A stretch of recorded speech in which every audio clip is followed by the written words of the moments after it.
Hello everyone, welcome back to GGN. This is part 2 for this news report today for Friday, April 26, 2013. I'm Darko. Alright, I'm ready to go here. Boston bombing case may take years to unfold. So this is not a very big surprise. Like most operations or conspiracies, you're never going to really know about them because they just say, oh, well, to get to the bottom of this, we're not going to really know until most of the generations now that witnessed it and were traumatized by it are dead. So here, U.S. took my innocent sons away, says mother of Boston bombing suspect. The mother of the two brothers suspected of carrying out the Boston bombing says her sons are innocent and the U.S. took them away from her. She made it at a press conference in the Russian Republic of Dagestan on Thursday. She accused the U.S. security services of needlessly and cruelly killing her eldest son, expressed regret that her family had ever moved to the U.S. several years ago. So she says that basically that the two brothers have been framed by the FBI. So remember the Sunni, the first person that was basically a person of interest, the Saudi, who was basically, I guess he had visited the White House a couple times before the bombing, and he was let go. You have this, Brown student falsely linked to Boston bombing found dead. So remember we were talking about how there was actually a Muslim girl that was beaten up just right after the bombings. It says missing Brown University student who was falsely named on Twitter as a Boston bombing has been found dead in Providence River. The 22-year-old was missing for more than a month and his family was bombarded with hate messages after speculation surfaced that he was responsible for the Boston Marathon bombings. The Rhode Island Medical Examiner's Office told NBC Nightly News that no foul play is suspected. From mainstream media, Boston bombs showed some expertise. They said they were triggered by long-range remote controls for toy cars, a more sophisticated design than originally believed, bolstering a theory that the older suspect received bomb-making guidance on his 6-month trip to Russia last year. Actually, like I said, he was working for what?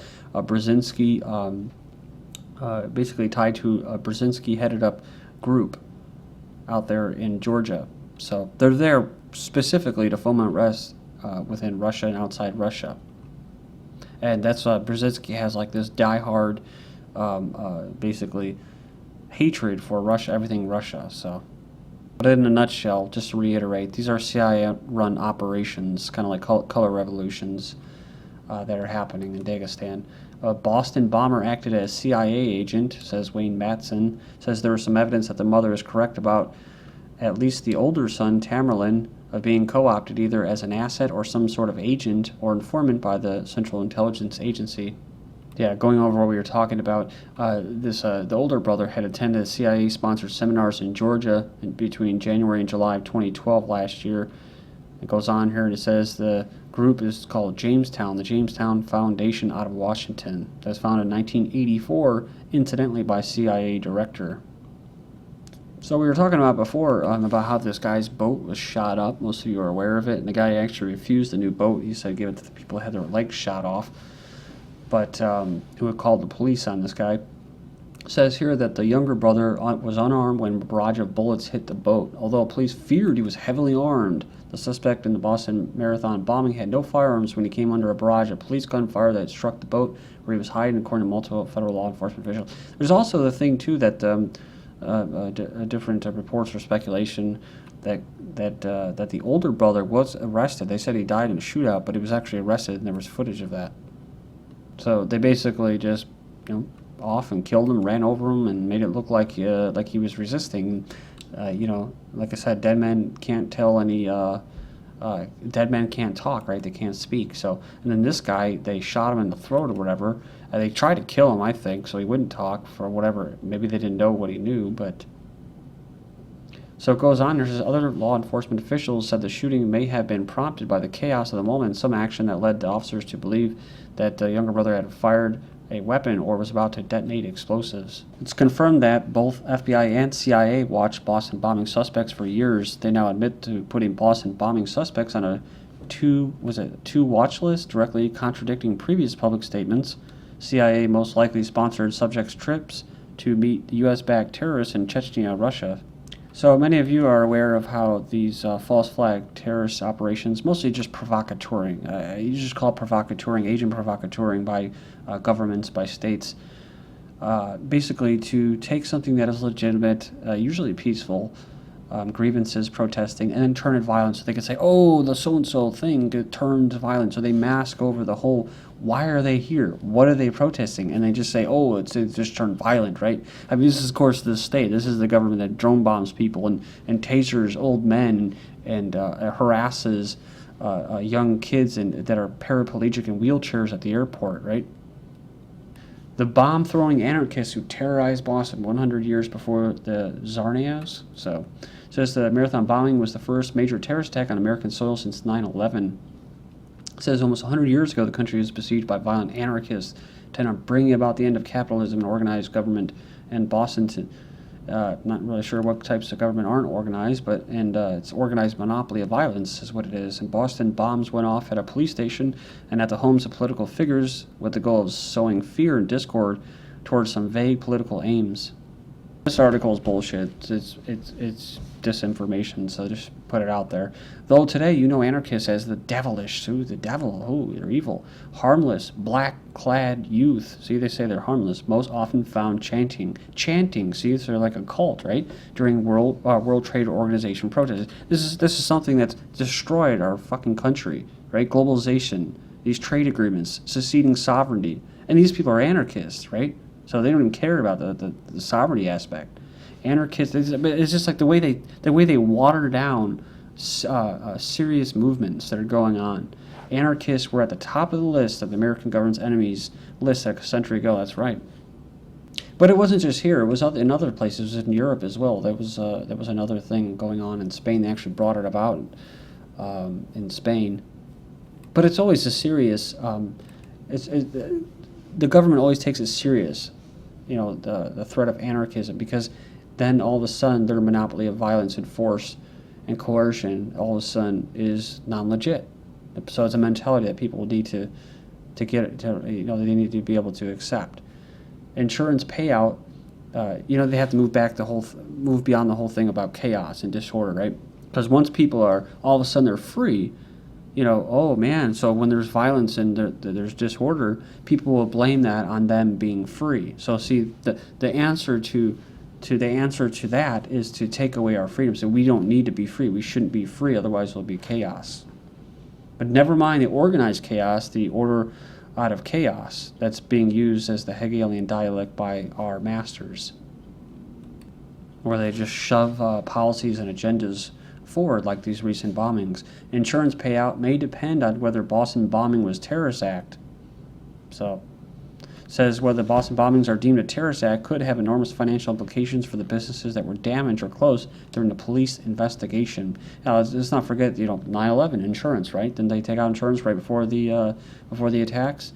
So, feds might not certify Boston as an act of terror. So that's why they were reluctant on calling it an act of terror, to shield the insurance companies. CFR applauds European Union's real subversion of sovereignty.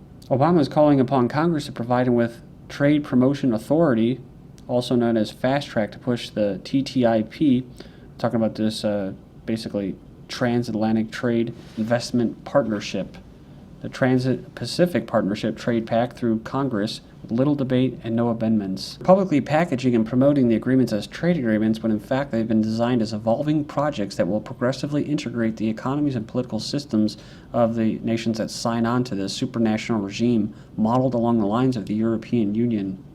But it goes on here and it says that Bremen admits that there is real subversion of sovereignty by the European Union. That's, of course, CFR, globalist. He is the president of the Eurasia Group, and he said it at basically CFR, Council on Foreign Relations, panel discussion at Princeton University entitled The G20, Prospects and Challenges for Global Governance.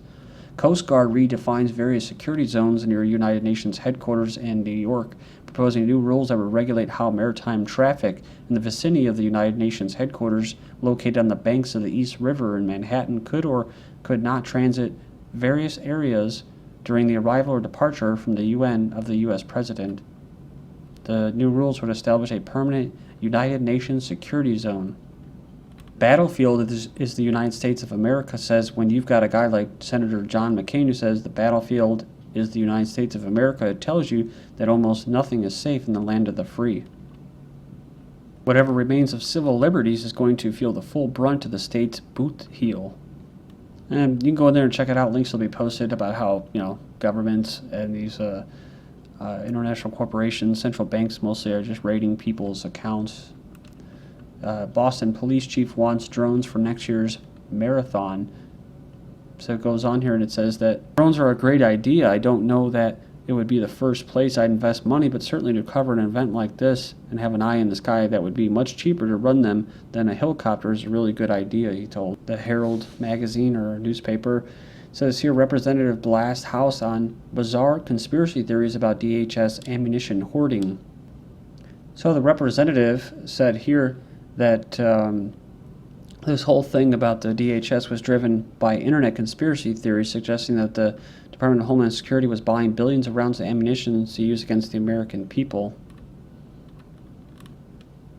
So they're going off the subcommittee chairman Jason Chaffetz, a Republican, who's citing recent news reports about the federal government's massive procurement of ammunition, which is true. It's an actual, you can go on there and check how much they're buying as far as hollow point ammunition. They call it for training for DHS, but it's a lot. It's a lot of ammunition, and they tell you the amounts. It's actually a regular website. It's not conspiracy theory. But it says, although Chaffetz mentioned media outlets like the AP and USA, much of the hype about DHS ammunition purchases have been driven by conservative websites, Zionists like Alex Jones' Infowars and Glenn Beck's The Blaze, and theories have been kept alive by Fox News Channel and Fox Business Network and televangelist Pat Robertson. So since those people, which I believe are controlled opposition, much like Mark Dice and all them, since they're controlled opposition and they said that, well then it must not be true. Well, it probably is true, but the truth is too is that the NRA, like much of these controlled opposition figures,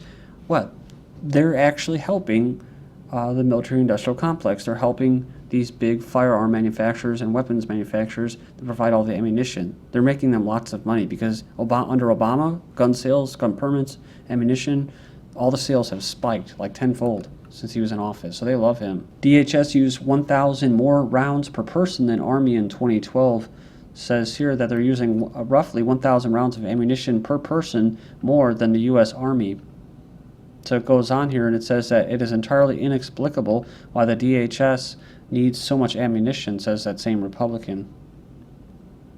So they've says here they got 260 million rounds in stock. They bought more than 103 million rounds in 2012 and used 116 million that same year. DHS is churning through between 1,300 and 1,600 rounds per officer, while the U.S. Army goes through roughly 300 rounds per soldier. More schools adopting bulletproof whiteboards. Minnesota School District is the latest new device aimed at adding a last-ditch layer of safety in teachers. Bulletproof whiteboards. U.S. schools weigh bulletproof uniforms.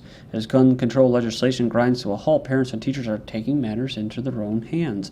Elite Sterling Security supplied a type of rucksack, which is lined in ballistic material, can stop a 9mm bullet traveling at 400 meters per second. Like the bulletproof whiteboard, right? Manufacturer Maryland-based Hardwire LLC. So you're helping all these nice little security firms. First grader arrested for a BB gun on bus.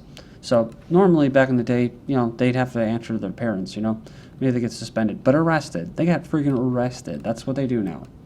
Teacher suspended. See, that's what I'm saying. It all plays together. When they have the big complex, when children, students are basically in these complexes, these re-education camps, they'll be completely fenced in, they'll have high security like they do, but they'll be able to have visitation rights to their parents on the weekends.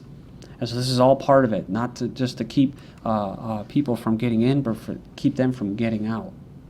And they'll probably start hiring private security companies, contractors, as guards. Teacher has been suspended for showing gardening tools to class. So 17-year basically teacher has a lawsuit against the school district of Chicago for suspending him without pay after giving a lesson on gardening tools to a second grade. The hazardous tools in question were pliers, screwdrivers, and wrenches. The district said that he exhibited negligence in supervising the children and for possessing, carrying, and storing or using a weapon. ACLU uncovers illegal debtors prison across Ohio. And I'm just going to stop here. Please join me in part 3. This is GGN. I'm Darko. Thank you.